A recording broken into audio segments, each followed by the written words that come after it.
গর্ভাবস্থায় প্রথম মাসে কিছু সাধারণ শারীরিক ও মানসিক সমস্যা দেখা দিতে পারে গর্ভবতী মহিলাদের। তো এরই মধ্যে যে রোগটি সবচেয়ে বেশি প্রকাশ পায় সেটি হলো বমি বমি ভাব। আসলে বমি হওয়াটা বিশেষত সকালবেলায় হয়ে থাকে।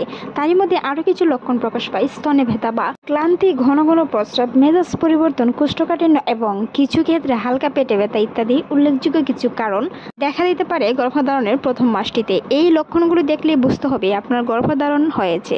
গর্ভাবস্থায় প্রথম 3 মাসে হরমোনের পরিবর্তনের কারণে এই সমস্যাগুলো হয়ে থাকে। তবে কিছু ক্ষেত্রে এই সমস্যাগুলো তীব্র হতে পারে, আবার কারো ক্ষেত্রে হালকাভাবে অনুভূত হতে পারে। তবে সবারই ক্ষেত্রে একই ধরনের অনুভূতি হবে এরকম কোনো বিষয় নেই। তবে গর্ভধারণের পর কিছু কিছু লক্ষণ প্রকাশ পেলে অবশ্যই আপনাকে বুঝতে হবে। এখানে গর্ভাবস্থায় প্রথম 3 মাসের কিছু সাধারণ সমস্যা তুলে ধরার মধ্যে একটি হলো বমি বমি ভাব এবং বমি হওয়া। সকালের অসুস্থতায় বেশিরভাগ সময় বমিটা হয়ে থাকে। তবে গর্ভাবস্থার প্রথম দিকে হরমোনের পরিবর্তনের কারণে এটি খুবই সাধারণ একটি সমস্যা। এতে নিয়ে দুশ্চিন্তার কোনো কারণ নেই। আরও কিছু কারণ রয়েছে: ক্লান্তিত ভাব। গর্ভাবস্থায় শরীরের অনেক পরিবর্তন হয়, যার কারণে শরীরে ক্লান্ত লাগতে পারে, এমনকি মেজাজ খিটখিটে থাকতে পারে। সেটি স্বাভাবিক। গর্ভাবস্থার প্রথম 3 মাসে বা প্রথম থেকে 3 মাস পর্যন্ত সেই বিষয়গুলো বেশিরভাগ লক্ষণ প্রকাশ পায়।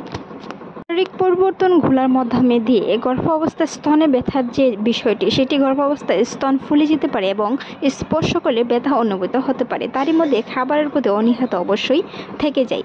ঘন ঘন প্রস্রাব অবলিত হতে পারে। জরায়ুর প্রসারিত হওয়ার কারণে মূত্রাশয়ের উপর চাপ সৃষ্টি হয়, যার ফলে ঘন ঘন প্রস্রাব হতে পারে।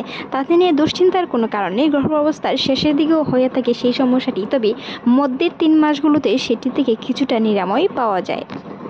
মেজাজ পরিবর্তনের মাঝে হরমোন পরিবর্তনের কারণে মেজাজ খিটখিটে হতে পারে, তা অস্থির লাগতে পারে। তবে তা নিয়ে মেজাজ খিটখিটে হয়ে যাওয়া কোনো পরিবর্তনশীলতার মধ্যে দুশ্চিন্তার কোনো কারণ নেই। কোষ্ঠকাঠিন্য। গর্ভাবস্থায় প্রজেস্টেরন হরমোনের মাত্রা বৃদ্ধি পাওয়ায় হজম প্রক্রিয়া ধীর হয়ে যায়, যার কারণে কোষ্ঠকাঠিন্য হয়। গর্ভাবস্থার পর থেকেই যেন হালকা পাতলা ব্যথা হয়ে থাকে। তারই মধ্যে একটি ব্যথা হলো পেটে ব্যথা।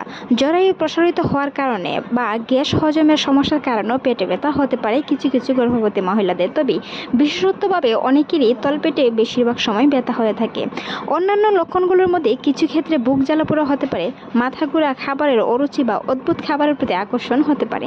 যেটি আপনার পছন্দ ছিল না সেই খাবারের প্রতি আপনি আকৃষ্ট হতে পারেন।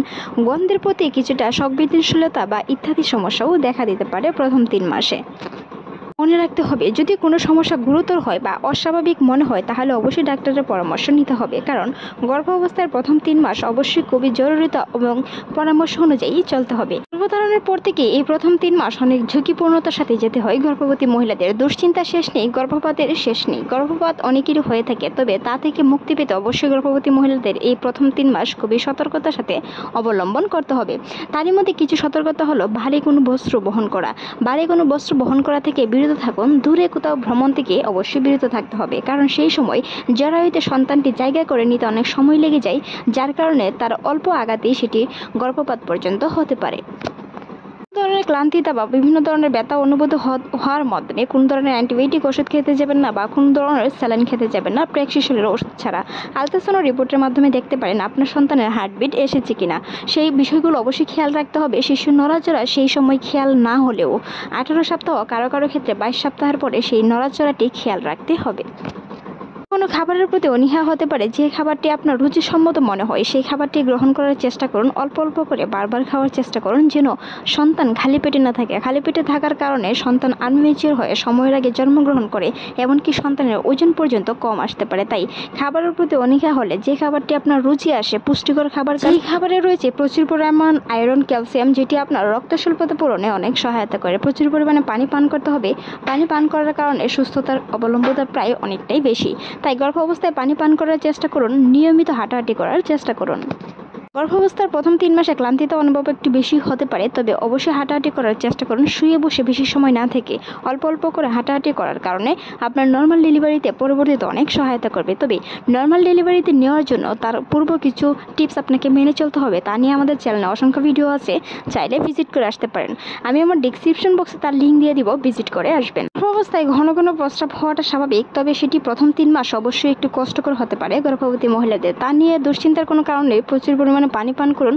পানি পান করার কারণে আপনার প্রস্রাবের জ্বালাপোড়া অনেকটাই কমে আসবে। তবে ঠান্ডা পানি অবশ্যই এড়িয়ে চলতে হবে। নর্মাল পানি পান করার চেষ্টা করুন। সংবেদনশীলতা থাকুন, হাসি খুশি থাকুন, প্রিয়জনদের সাথে হাসি খুশি কথা বলুন। অবশ্যই গর্ভধারণের পর থেকে সেই বিষয়গুলো আপনার ডক্টরের সাথে খোলামেলা কথা বলুন। আপনার বংশগত কোনো রোগ থাকলে সেইগুলো ডক্টরকে বলার চেষ্টা করুন যেন আপনার সন্তানটি সুস্থ এবং সুন্দরভাবে দুনিয়াতে আসে।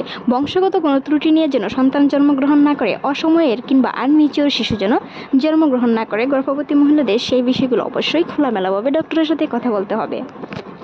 সন্তান ধারণের পর থেকে সন্তানটি জরায়ুতে জায়গা করে নিতে প্রায় 3 মাসের মতো কিংবা কারো কারো ক্ষেত্রে সেটি অনেক পর্যায়ে সময় নিতে হয়। তাই গর্ভবতী মহিলাদের প্রথম 3 মাস অবশ্যই সতর্কতা অবলম্বন করে চলতে হবে। ভালো থাকুন, সুস্থ থাকুন, রাধিকা টিপসের সাথেই থাকুন। সেই সাথে আপনার মূল্যবান মতামত জানাতে অবশ্যই ভুলবেন না। সাথে সাথে এরকম আরও ভিডিও পেতে অবশ্যই আমাদের চ্যানেলটি সাবস্ক্রাইব করে রাখবেন যেন সর্বপ্রথম ভিডিওটি আপনার কাছেই নোটিফিকেশন চলে যায়। ভালো থাকুন, সুস্থ থাকুন, রাধিকা টিপসের সাথেই থাকুন। এতক্ষণ ভিডিওটি দেখার জন্য অসংখ্য ধন্যবাদ।